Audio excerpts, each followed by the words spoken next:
Primero los Corintios capítulo 16, versículos 13 y 14. Todos juntos vamos a leer esta porción de la Escritura fuerte, hermanos. Dice así: velad, estad firmes en la fe, portaos varonilmente y esforzados. Todas vuestras cosas sean hechas con amor. Padre, en esta hora te queremos rogar, te queremos suplicar y además dedicar este tiempo para honrarte, adorarte y reconocer que tú eres Dios. Reconocer que tú eres nuestro Señor, que tú eres nuestro amo, que tú eres nuestro libertador, que tú eres nuestro Dios. A ti te honramos, a ti te alabamos, a ti te exaltamos y te amamos, Padre. Por favor, háblanos a través de tu palabra, háblanos a través de este mensaje que sea de provecho para nuestras vidas. Sí, Padre, lo rogamos en el nombre de Jesús. Amén y amén. Muy bien, muy bien. El orden es lo correcto. Dios es un Dios de orden. ¿Qué tanto impacto, qué tanto efecto tiene el hecho de que Dios tenga orden? ¿Cuánto es el beneficio para nuestras vidas, para el mundo, para la generalidad, el hecho de que haya orden? Violar el orden de Dios pues trae consecuencias de veras trágicas.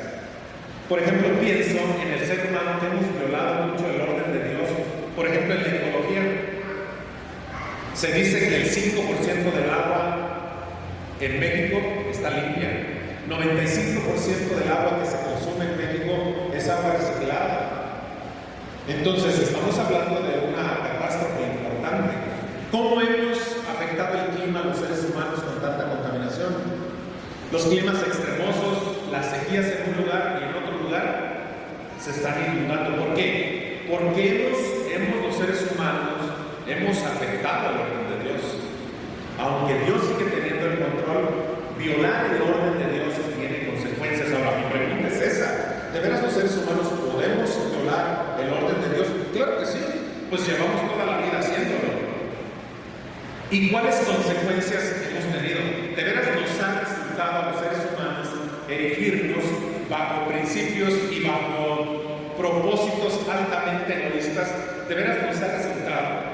¿Le ha resultado a las personas que han contaminado tanto la nación, tanto el mundo, por ganar 3 pesos? Esos 3 pesos de veras van a compensar el daño ecológico al violar el orden de Dios contaminando tanto el mundo. La verdad es que no. La verdad es que no. El orden de Dios es algo fabuloso, es algo vital. Imagínense qué pasaría si la Tierra deja de girar 5 segundos. ¿Qué pasaría? ¿Se pueden imaginar? De hecho, la vida se acaba en 5 segundos. Con detenerse, el mar se nos viene encima.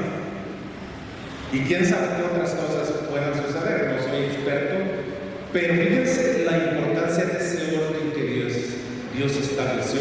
Qué bueno lo de las mareas. Hermanos, lo del mar. ¿Qué pasaría si el mar se secara? Lo llenamos con mi llanto. Si fuera canción, ¿no? Ok, ¿qué pasa si el mar se seca? Pasa una cosa, pues nos morimos. Alguien dice: ¿sabes que ya no van a pescar atún? No, queridos. Si el mar se seca, el mundo se calienta, pero también se pudre el mundo, por decirlo de una manera. ¿Sí saben por qué, verdad? Porque ya no va a haber un pulmón, un riñón natural del mundo. El mar purifica toda la suciedad que nosotros le aventamos al mundo. No sé si me voy a entender. El mar no es nada más para ir a la playa y nadar y pasarla bien y todas esas cosas. No, el mar tiene otras funciones. El mar purifica el mundo. Se pudre el mundo si el mar se acaba. Me explico, se acaba la vida, básicamente. Y el mar está diseñado bajo el orden de ¿qué? De Dios. Nuestro cuerpo funciona con orden. ¿Qué pasa si nuestro corazón no funciona en el ritmo?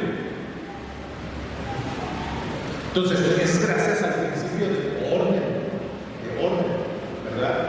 Ahora, ¿qué sería más consistente? ¿El corazón o un músculo? ¿Un músculo, el bíceps, tríceps? Pues el músculo es más consistente. y es una bomba. La apéndice que tenemos, alguien dice, pues, ¿para qué sirve el apéndice? Según la ciencia no tiene ninguna utilidad. Yo digo una, para recordarnos lo frágiles que somos si estamos en las manos de Dios. Con una apendicitis, peritonitis, te llamabas Marta. Y ahí está puesto por el orden de Dios. ¿Qué es más, la apéndice o el músculo del ¿cómo se llama? Bíceps. Por cierto que hace falta ejercitar. ¿Ah? Ok, el bíceps. ¿Qué es más fuerte, la apéndice? ¿Sí? Y la apéndice es mucho más frágil, pero está puesta por el orden de Dios. Entonces el orden de Dios básicamente nos da vida, permite que la inercia de este mundo funcione de manera correcta. Esa es una palabra importante, correcta. El orden es lo correcto. ¿Qué es más importante, el bíceps o la apéndice? Todo está cumpliendo una función, aunque uno de los órganos es más débil, es más frágil que el otro, pero en el orden funcionan en el equilibrio. El mundo funciona bajo un equilibrio. Entonces esto nos hace pensar que el orden está diseñado por Dios, porque la Biblia dice que nuestro Dios es un Dios de orden, y el orden, hermanos, nos permite un crecimiento sano, equilibrado. El orden permite la vida, el orden permite dirección. El orden es muy poderoso, hermanos. En realidad nosotros estamos aquí básicamente gracias a ese orden. Entonces, trabajar con ese orden, no obstante las funciones, y algunas pudiéramos considerar menos importantes que otras. Dice la Biblia que Dios tiene herramientas y Dios tiene instrumentos para honra y otros para deshonra. Pero imagínense las tazas del baño, una manifestación de tazas del baño, cerrar el tráfico de, ¿cómo se llama esta avenida? Donde la más transitada, ¿cómo? La carretera de Sistán, una manifestación de tazas del baño, porque ya estamos hartas de recibir desechos. Fueron diseñadas para eso. Entonces, queridos, el orden, bajo cualquier circunstancia y cualquier utilidad, es necesario en esta vida. Nos da equilibrio. Todo tiene un propósito. Las bacterias, ¿qué pasaría si no tuviéramos bacterias? Hay bacterias que deshacen. Fíjense, estaba pensando en esos sopilotes. ¿Sí? Tienen una función y se comen la carne. ¡Ay, qué asqueroso! Pues tiene una función vital. Vital. Decía en la mañana, ¿no saben ustedes que por ley, la ley dice, nuestra constitución dice, o la ley dice, que todos los municipios de México, del país, deben de tener una planta tratadora de agua por ley? ¿Sabes por eso? Por ley. También todas las empresas que generan suciedad, por ley, deben de tener una planta tratadora. Por ley. ¿Saben cuántas plantas tratadoras de agua funcionan en los municipios y cuánto porcentaje? Ni yo tampoco sé, pero sé que es muy poco. Son muy pocos los municipios que cuentan. Se la llevan con gorditas, se la llevan con... Pues no, porque las plantas tratadoras son muy caras. Hacerlas no es el problema. El problema es mantener las plantas tratadoras de agua. Pero por ley debe de ser así. Que hemos hecho todos los desechos a dónde? A los ríos que no desembocan finalmente en el mar. Y en el paso del tiempo, por ejemplo, nosotros plantamos una iglesia en Ocotlán, Jalisco. Ocotlán tiene dos ríos, convergen así se cruzan. El río Lerma, hermosísimo río Lerma. Te avientas un clavado y sacas tus 3 ojos. ¿Sí? Y el río Sula, que viene de los Altos de Jalisco. Todos los desechos de los Altos de Jalisco van a ese río Sula y en Ocotlán se juntan. Ocotlán es una de las ciudades más contaminadas de Jalisco y no ven humo. Todo el pueblo tiene heces. ¿Ya saben por qué? Todo el pueblo de Ocotlán tiene heces. No hay una ciudad que tenga más zancudos que Ocotlán. Son millones a las 7 de la tarde, cuando saben la hora de los zancudos, son millones y millones y millones de zancudos. Impresionante. Es una ciudad contaminadísima. ¿Saben quiénes ganan mucho ahí? Las farmacias y el doctor Simi. ¿Se lo explico? Porque siempre hay enfermedades. Todo el tiempo, un cambiecito de clima, el farmacéutico. ¿Se lo explico? No es que esté mal ser farmacéutico, alguien de aquí a lo mejor lo es y ya sabe de eso. Ok, pues, el asunto es de que todo esto es resultado de ¿qué? De descomponer, de tratar de descomponer el orden de Dios. Para los jóvenes, hay un orden establecido. Violarlo les va a traer graves consecuencias. Y ya no estoy hablando físicamente, ya no estoy hablando biológica ni ambientalmente. Los procesos los alteras y vas a sufrir las consecuencias. Hay un tiempo para todo, hay un tiempo para tener vida sexual, hay un tiempo para trabajar. Violar todas esas áreas de la vida va a traer consecuencias, sin lugar a dudas. Entonces el orden, hermanos, estoy hablando para ponderar el orden. ¿La iglesia debe de tener orden, hermanos? ¿La iglesia debe tener disciplina? Llegamos y venimos a adorar. No venimos a estar confortables, a terminar de desayunar, a botanear, estar hablando físicamente. No podemos hablar con tomar agua por el clima, ¿no? Pero no venimos a echar la botana al templo. Por orden. No venimos a un break. Hay orden. ¿Me explico? Y este es un orden todavía superior, porque estamos honrando a Dios aquí. La persona que está aquí es superior. Amén. Entonces el orden es importante. La iglesia debe de tener orden, sus ministerios deben de tener orden. La Biblia enseña, hermanos, que la iglesia debe de tener pastores. Así dice la Biblia. Yo recuerdo una vez un pastor hace un llamamiento yo estaba en el culto.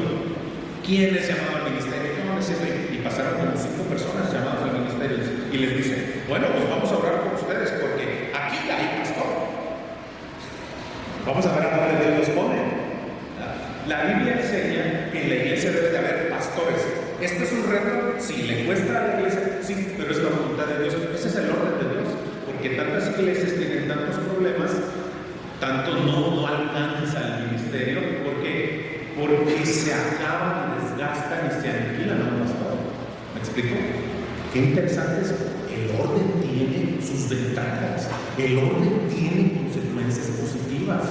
Hermanos, violar los órdenes de Dios pensando que somos hábiles, que somos inteligentes, que somos superiores, que estamos empoderados, somos casi la cuarta persona de la Trinidad y aquí estamos. No, nosotros podemos. Nosotros, por esta iglesia tiene 20 predicadores, esta iglesia tiene 20 ministros, esta iglesia, ¿para qué queremos pastor?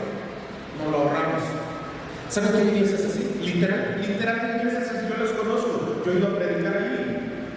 Algunas de esas iglesias, no queremos que son cuesta, son reuniones, son esto, son lo otro, y hay unos que comen como que trabajaran y se empiezan a aventar toda una argumentación humana para decir, así estamos mejor. Tienen una tesorería flamante. ¿Por qué? Porque no gastan en pastor. Y la iglesia lo que más gasta es en su pastoreo. Y así debe de ser, hermanos. Más que en sociales, comiditas y todo eso. Tiene que ser en el ministerio, en el crecimiento de la obra. ¿Estamos de acuerdo? Ese es el orden. Aún la iglesia puede violar el orden de Dios y traer sus propias consecuencias.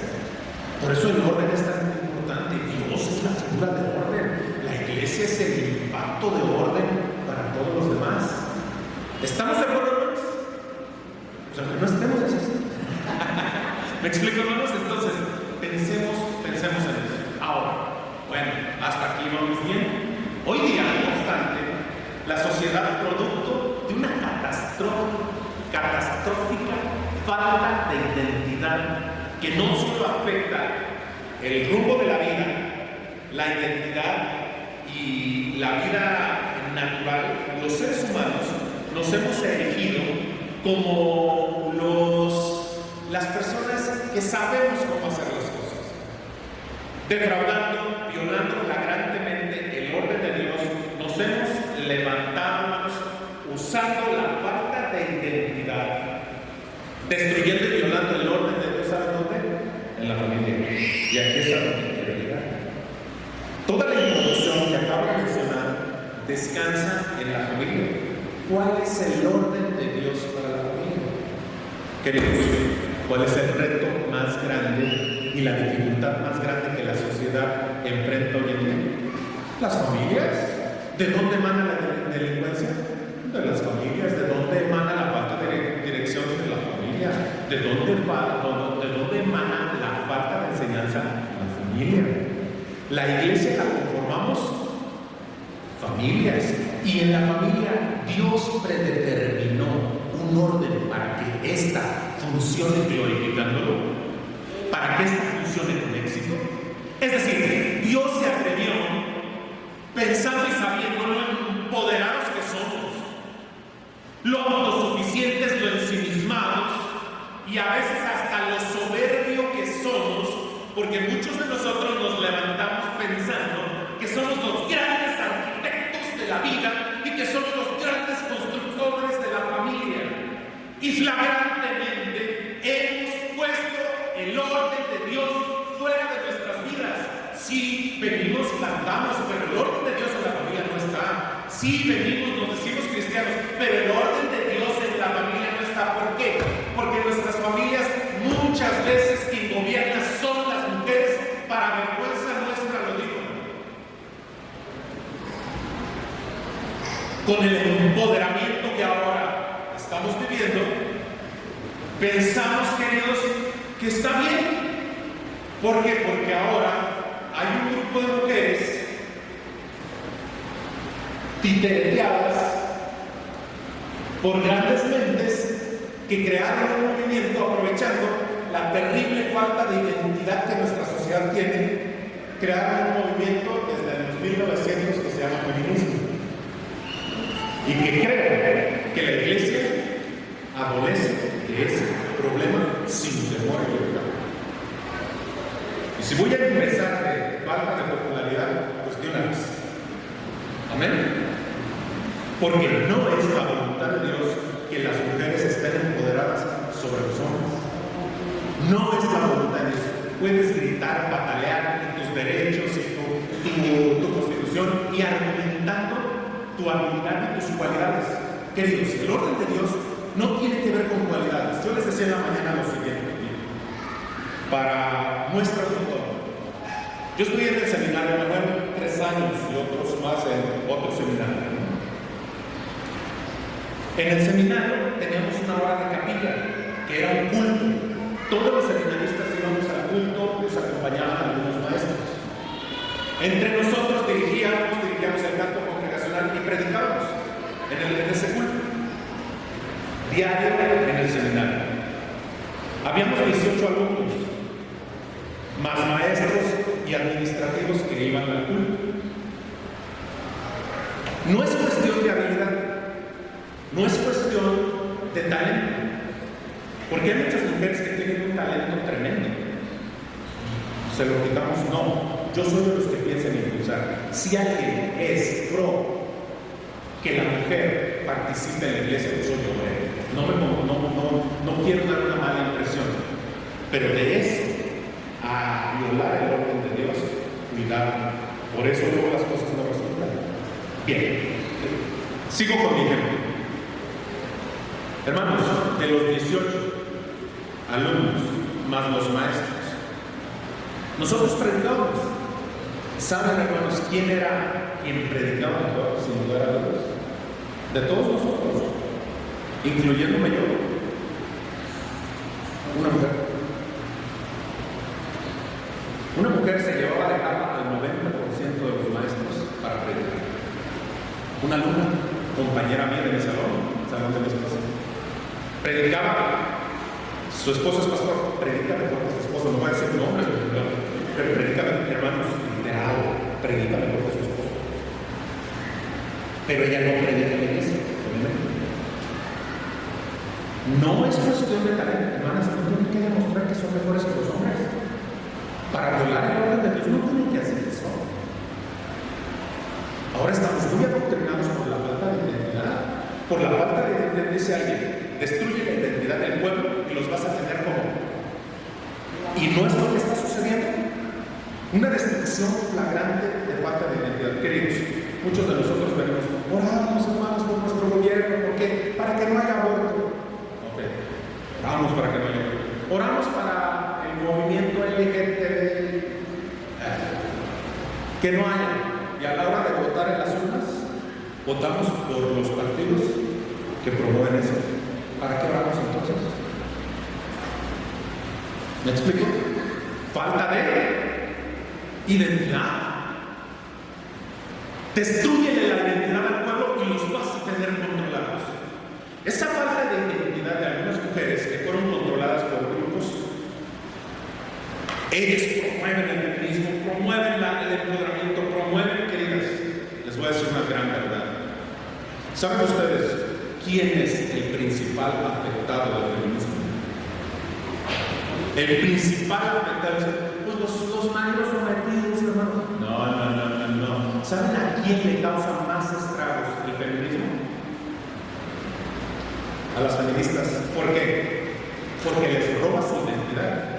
Y queridas, ustedes tienen un ADN hermosísimo, fabuloso, completo. Son socias con Dios para dar vida, queridas.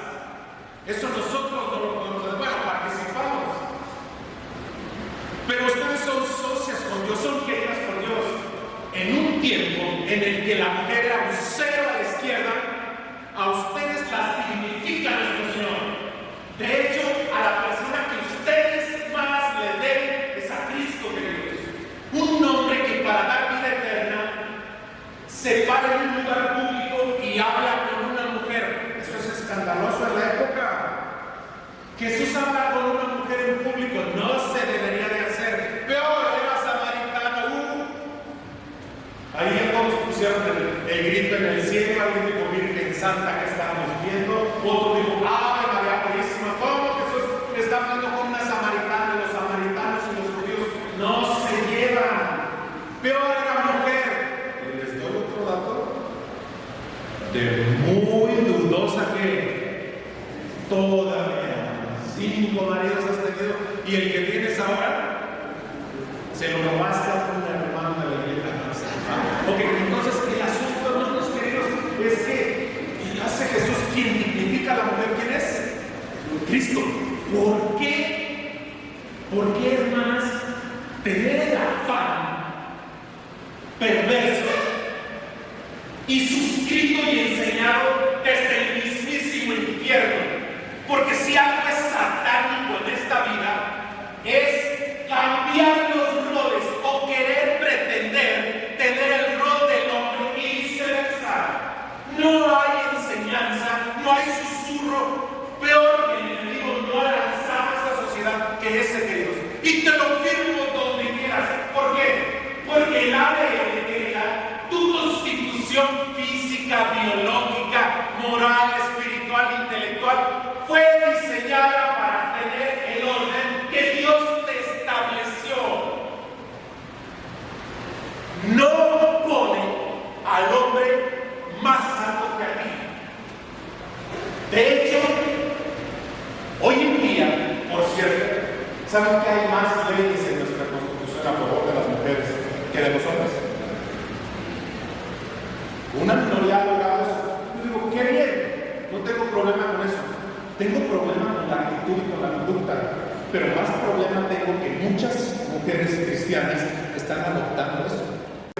Por abajo, cuidado, argumentando que es cuestión de talentos. No lo dudamos. Hay mujeres que pueden dirigir, hay mujeres que pueden hacer grandes cosas. Sí, y que bien. No estamos en contra de esas. Que se desarrolle, pero que tome su lugar. No que les corresponde, que Dios les dio. Varones, déjenme decirles algo, porque al final de cuentas este mensaje parece que es para la mujer. ¿Qué creen, hermanas? Me van a amar después de que termine el culto. Ahorita me están odiando, ahorita están diciendo, pensaba invitar a la hermana, a la visita de esta pensaba invitar a los mariscos y todo, pero después de este discurso me parece que lo vamos a replantear. Van a retomar ese plan. ¿Amén? Ok. Cuando la Biblia dice en Efesios capítulo 5, vamos a buscar pues el otro texto que quería compartir.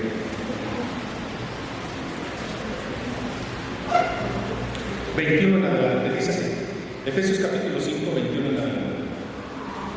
Someteos unos a otros en el temor de Dios. Las casadas estén ¿qué? Sujetas a sus propios maridos, como al Señor. Porque el marido ¿qué? Es cabeza de la mujer. Hermanos, es palabra de Dios, lo voy a volver a repetir. Las casadas estén sujetas a sus propios maridos, como al Señor. Porque el marido es cabeza de la mujer, así como Cristo es cabeza de la iglesia, la cual es su cuerpo y Él es su Salvador. Así que como la iglesia está sujeta a Cristo, así también las casadas lo estén a sus propios maridos. ¿En qué? ¿En qué? Maridos, amad a vuestras mujeres, así como Cristo amó a la iglesia y se entregó a sí mismo por ella. Alguien de ustedes puede decir, ¡ay, qué chiste! A nosotras, van a decir las mujeres, nos digo que nos sujetemos en todo. Y a ellos nada más que nos amen. Les voy a decir algo, hermanos. En la estructura natural de la Biblia y de la vida, el mandato más bravo, ¿saben para quién es? Para el hombre. El mandato más fuerte que aparece aquí en la porción de la escritura, el mandato más fuerte es para nosotros los varones, amarla. ¿El hombre cómo funciona? El hombre necesita ser respetado, la mujer necesita ser amada. El hombre que es inteligente le da amor, invierte amando a su mujer, porque ¿saben qué va a cosechar? La mujer es una fuente inagotable de amor, que es estimulada con el amor, con el cariño, con la comprensión, con la ayuda, con el estímulo, liderándola. Pero el hombre sí le gusta que lo amen, sí, ay, mi mucho poquito, algodón de azúcar, mira nomás, sí, porque el hermano ya es diabético, ¿no? Entonces, digo algodón de azúcar, como me encanta, mi mucho poquito, tú eres una papada preciosa, y nosotros, pero no me has dicho todo, de veras, gordo. Ya estamos. Sí nos gusta, pero ¿saben qué nos gusta más? Ser respetados, más que amados. Al hombre nos gusta ser más respetados. A la mujer le gusta que la respeten, pero más que la amen. El amor para la mujer es algo impresionante. La mujer es estimulada fuertemente con el amor. Y si somos sabios, los hombres, en vez de gritos, histerias, mandatos, arrogancias, invertimos amor, la mujer va a reaccionar con amor. A través del amor, la mujer es un aliado tremendo. Cuidado de relacionarte mucho con las histerias de tu mujer. ¿Sí? Eso es natural, hermanas. Y déjenme decirles algo ahorita del ADN del feminismo que estaba mencionando. Hermanas, Dios les ha dado cualidades extraordinarias que en su propio ADN las tienen, porque en su naturaleza Dios les dio muchas cualidades. Cuando ustedes finalmente permiten que el Espíritu de Dios fluya a través de ustedes, cumpliendo el rol que establece la propia palabra de Dios y evitando ser adoctrinadas por la falta de identidad por el mundo, que el mundo les va a decir: empodérate, tú eres grande. Si el hombre te dice una cosa, tú dos, porque tú tienes más capacidad y tú eres la que gobierna, eres la dueña de tu vida, saca la campeona que traes dentro, no te sujetes, no te sometas, no haces, y empiezan a dar una serie de argumentos que le enjuagan el oído a la mujer, y empieza la mujer a reaccionar como todo el adoctrinamiento del feminismo. Querida, ¿sabes qué estás haciendo? Estás haciendo un boicot tremendo para tu propia vida, porque ese adoctrinamiento no apela a tu naturaleza. Lo que llena tu vida le da sentido, le da fuerza, le da propósito. Lo que te hace ser lo que es la naturaleza con la que Dios te creó. Si le estás creyendo al adoctrinamiento del mundo, va a jugar en contra tuya y va a empezar a abrirte huecos, a vaciarte el alma, a ser más infeliz, más histéricas. Ya no queremos más mujeres histéricas, queridas. Con lo que la vida y la naturaleza de Dios. No se engañen. ¿Por qué? Porque al adoptar esos adoctrinamientos, esos falsos roles que el mundo te está lanzando, te van a desajustar, querida. Y te va a llevar a sentir la peor de las insatisfacciones. Y al estar insatisfecha por estar cumpliendo un rol que el adoctrinamiento del mundo te está enseñando, vas a querer más porque no estás llena. Es que no me he esforzado lo suficiente de ser feminista, de ser independiente, de estar empoderada. Los éxitos que llegues a cumplir en ese empoderamiento, claro que los puedes tener, pero no van a satisfacer tu alma, porque no es el rol que Dios te ha dado. Tu ADN te grita, tu naturaleza te grita quién eres. Y al hombre, aguas. Porque el mandato para el hombre es amarlo. Y parece que hoy en día hay una lucha a ver quién ama menos. ¿Quién se vulnera menos? Y peleamos por tener el poder. Y peleamos por tener la razón. Cuidado, cuidado, cuidado con él. Ahora, dice la palabra en este texto, en el último que leímos. Voy a llegar al texto y voy a regresar, ya casi termino. Hace todo el tiempo, ¿verdad? Dice Daniel, sí.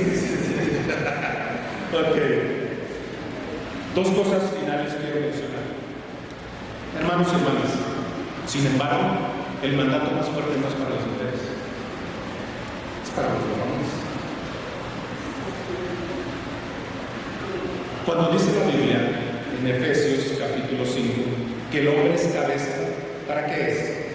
O sea, que el hombre es el gobernante de la casa, es el mandamás, es el que sus chicharrones corren. Te callas, porque la Biblia dice que soy cabeza. Hay hombres que han humillado con este texto de la Biblia a sus mujeres. Les pueden contestar, Dios dice que me aman. Y gritándole su baja como no me estás. Cuando la Biblia habla de ser cabeza, nosotros pensamos que es el que manda. Hay una diferencia sustancial entre dirigir y mandar. Dirigir tiene que ver con dar ejemplo. Mandar tiene que ver con autoritarismo. Y cuando la Biblia dice que somos cabeza, tiene que ver con la influencia y tiene que ver con algo increíblemente interesante, hermanos. Se llama pastoreo. Dios ha establecido en la iglesia pastores por llamamiento. ¿Estamos de acuerdo? Son llamados y es oficio. Okay. No todos podemos ser pastores de la iglesia. ¿Sí? Y eso es algo importante y lo debemos entender. Es llamamiento. El que haga el obispado, pues bueno, agradecer. O sea, no está agradecer, pero no todos son llamados. Ok. Pero entonces, ¿dónde entra esto que voy a mencionar? Dice aquí el texto que cuando somos cabeza significa cuando menos cuatro cosas, que es dirigir y dar ejemplo. Cuatro cosas. La primera, cuando la Biblia dice que somos cabeza de nuestro hogar y de nuestra esposa, significa que yo soy el responsable directo, en primer lugar, de la vida espiritual de mi familia. Es decir, ¿quién es el líder espiritual en mi casa? Cuando dice la Biblia, yo soy cabeza y te callas. Si tú eres cabeza, me vas a conducir a Cristo. Entonces, ¿qué significa? Que el ser cabeza, en primer lugar, apuntala la vida espiritual ¿de quién? De mi familia. ¿Quién es el encargado de la vida espiritual en mi casa? Yo. No el pastor, no el diácono, no, porque luego echamos culpas a todo lo que va. Si el pastor hiciera, porque aquí, hermanos, hay 200 consejos para el pastor. Cada quien tiene uno. Si el pastor hiciera así, si el pastor dijera acá, si el pastor les dijera así, todos tenemos un consejo para el pastor. ¿Verdad? Entonces, queridos, nosotros somos los que apuntalamos, el varón apuntala la vida espiritual de quién? De la familia. De la familia. Hay personas que llegan con un adolescente, con el pastor, ya rebelde, no pueden más. Pastor, ahí le dejo a mi hijo. Es bien rebelde, ya no puedo con él. A ver qué puede hacer usted con él. No me vengas a traer a mí que te resuelven dos pláticas lo que tú no hiciste por tu indiferencia y por tu falta de liderazgo en el tiempo que lo tuviste, que Dios te lo demandó. El pastor no te puede corregir a alguien en 2 sesiones. ¿Quién es el que apuntala la vida espiritual en la casa? El varón. 2, es el encargado de la educación. No los maestros, no los tutores, no la almis, no. ¿Quién es el encargado de la educación de los modales y de forjar y de formar buenos seres humanos? El padre. La madre ayuda. Desafortunadamente hoy en día la tarea se la estamos dando a quién? A la mamá. Llegamos cansados, por eso están los jóvenes con falta de identidad. ¿Por qué? Porque su figura fuerte, ¿quién es? Queridos, ¿qué necesita un joven? Gracias. ¿Qué necesita un joven? Un niño. ¿Qué figura necesita un joven, un niño, un adolescente? ¿La figura de quién? ¿De papá o de mamá? El niño varón. El niño varón. ¿De quién necesita la figura? Presente, que sea cariñoso, que sea su líder, que le enseñe, que ore con él. ¿De quién necesita? Del papá. Y de una niña, adolescente o joven, ¿de quién necesita la figura de papá o de mamá? También de papá. El padre es vital en la vida espiritual de los hijos. Las estadísticas dicen que cuando en un cónyuge, en una familia, los cónyuges, si el papá es el que es cristiano, hay más altas probabilidades que la familia se convierta. No es regla, es estadística. Que cuando la mamá es la cristiana. ¿Me explico? Y en estas historias a veces son más las mamás las que están empujando en cuanto a qué. En cuanto a la educación y a la vida espiritual. Queridos, no podemos pecar de esa manera, varones. No podemos estar pecando